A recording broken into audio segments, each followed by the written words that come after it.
Day everyone, how are you? I'm Josie, your teacher in English. To begin this lesson, the students will able to identify examples of figurative language, familiarize with commonly used of figurative language in a conversation, appreciation of figurative language in making a sentence more meaningful. During the discussion, here are the rules and regulations. Listen carefully, follow instruction, submit activity in the allotted time. For a proper practice of pronunciation, here is Rachel Capuno, your another teacher in English. Let us have first this activity to practice and teach you to pronounce these words. Number 1. Onomatopoeia. Number 2. Tones. Number 3. Hyperbole. Number 4.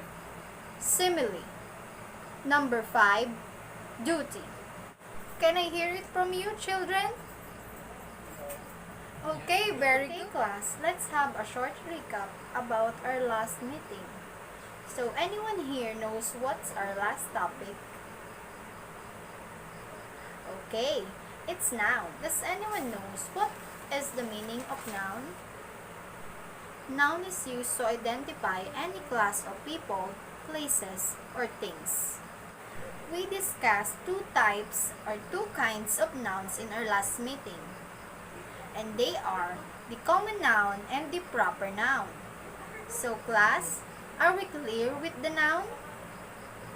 Okay, very good. So now, we can proceed to our next topic. And before we proceed to our next topic, let's have a activity. And I'm here again, Teacher Josie. This time, I will be having another activity, or shall we consider it a game?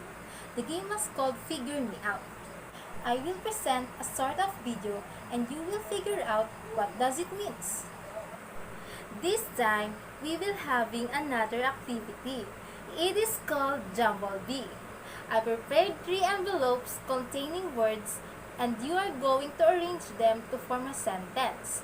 The first group who will arrange the right sentence will be the winner. So go to your perspective group. The reason why we do such things today is to lighten us up because we are going to teach cases of figurative language. For the discussion of the lesson, I will going to introduce to you figurative language. So, what is the meaning of figurative language? It is simply as it is a phrasing that goes beyond the literal meaning of words to get the message or point across. I prepared 3 kinds of figurative language, and the first was simile.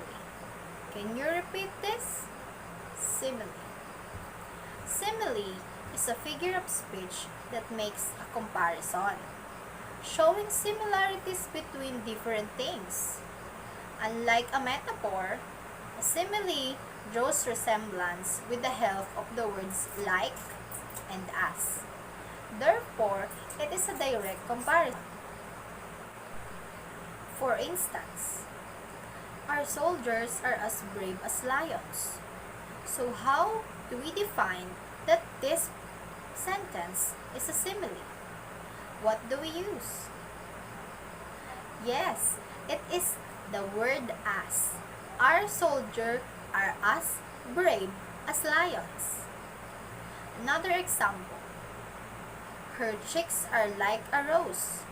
The glow of the tube light was as bright as the sunshine. Did you see what words I use?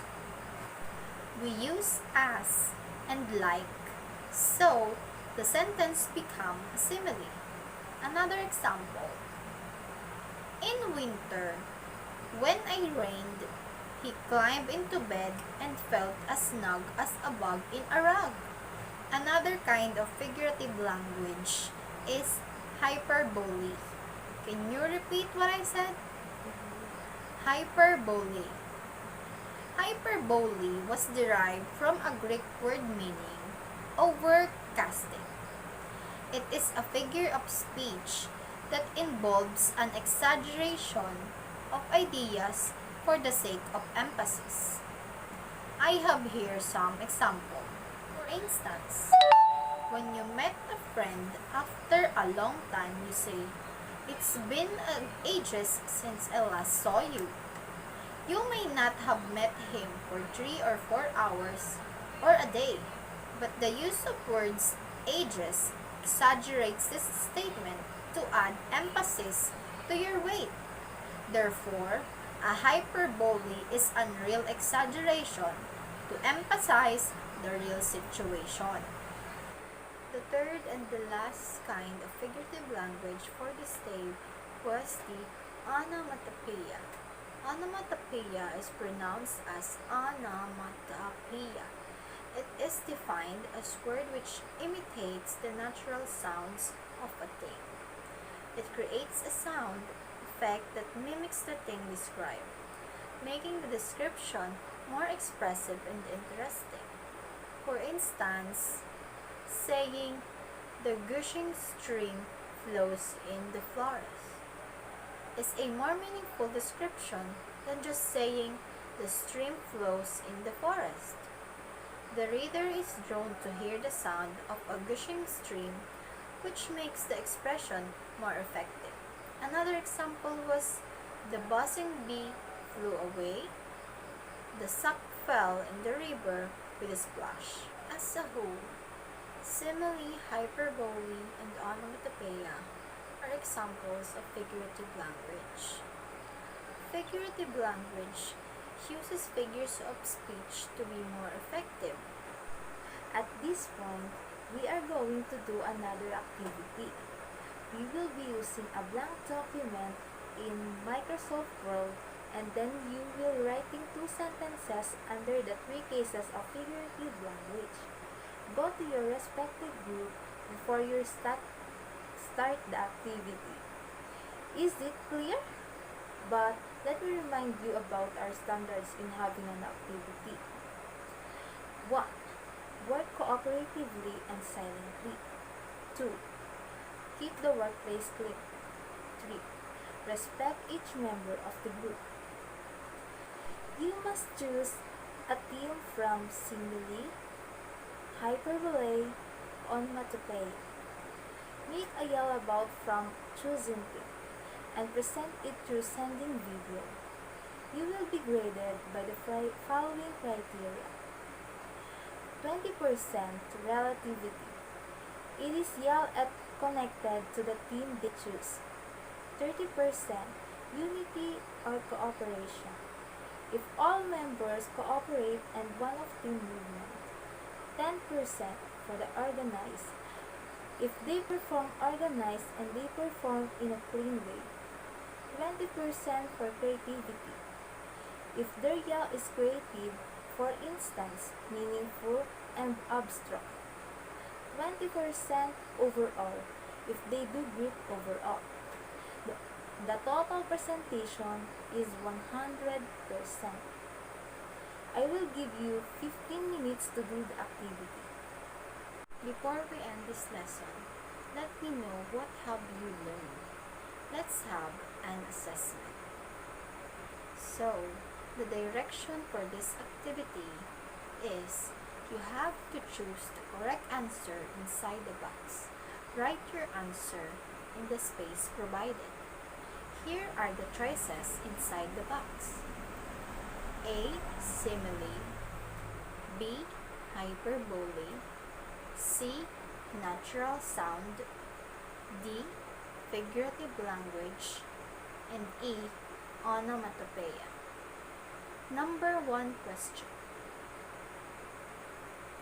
A figure of speech that makes a comparison showing similarities between 2 different things. Number 2 question. It creates a sound effect that mimics the thing described, making the description more expressive and interesting. Number 3. Derived from a Greek word meaning overcasting. Is a figurative speech that involves an exaggeration of ideas for the sake of the emphasis. Number 4. A phrasing that gives beyond the literal meaning of which to get a message or point across. And lastly, number 5.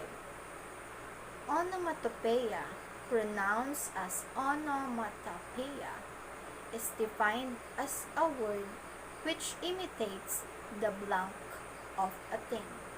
Before our class dismiss, here are your assignment. Write your assignment in your notebook. Research more figurative language and give examples. Goodbye class, our class dismiss. Keep safe everyone. God bless!